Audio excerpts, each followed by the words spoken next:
तुमचं किती जणांचं बँकेमध्ये खातं आहे? बँकेमध्ये खातं असेल तर लॉकर असेलच. लॉकर असेल तर त्याच्यामध्ये पैसे, दागिने, एफ.डी, जागेचे कागदपत्र हे वेगळ्या वेगळ्या गोष्टी जर तुम्ही ठेवल्या असतील तर हा 2 मिनिटाचा व्हिडिओ बघून जावा.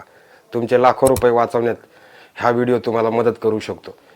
यूपीमधल्या बँक ऑफ बडोदामध्ये अतिशय विचित्र प्रकार घडलेला आहे. लोकांनी आयुष्यभर कमावलेली त्यांची पुंजी बँकेमध्ये ठेवली होती. बँकेमधल्या लॉकरमध्ये त्यांनी एफ.डी, सोनं, दागिने, जागेचे कागदपत्र अशा विविध गोष्टी ठेवल्या होत्या. परंतु त्या सर्व गोष्टी गायब झालेल्या आहेत, चोरीला गेलेल्या आहेत.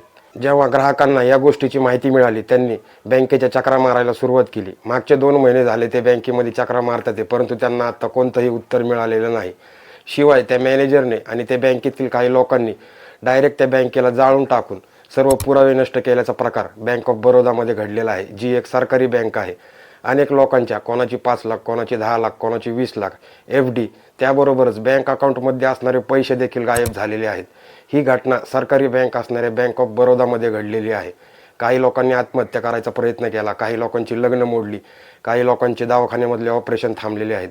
तर जर तुमचं बँकेमध्ये लॉकर असेल तर एक काम करा, बँकेमध्ये जावा, तुमचं लॉकर तपासा, सर्व गोष्टी व्यवस्थित आहेत का ते बघा. दुसरं एक काम करा, एकाच बँकेच्या लॉकरमध्ये सगळ्या गोष्टी ठेवू नका.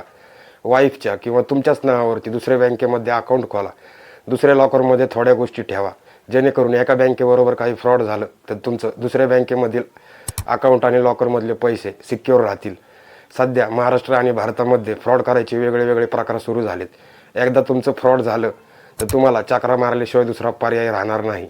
त्यामुळं 2 मिनिटाचा वेळ काढा, बँकेमध्ये जावा, तुमच्या लॉकरची तपासणी करा. एकाच बँकेच्या लॉकरमध्ये सर्व गोष्टी ठेवू नका. Bank of Baroda he government bank होती, तिच्याबरोबर हे सर्व काही घडले. त्यामुळं काळजी घ्या, सतर्क राहा.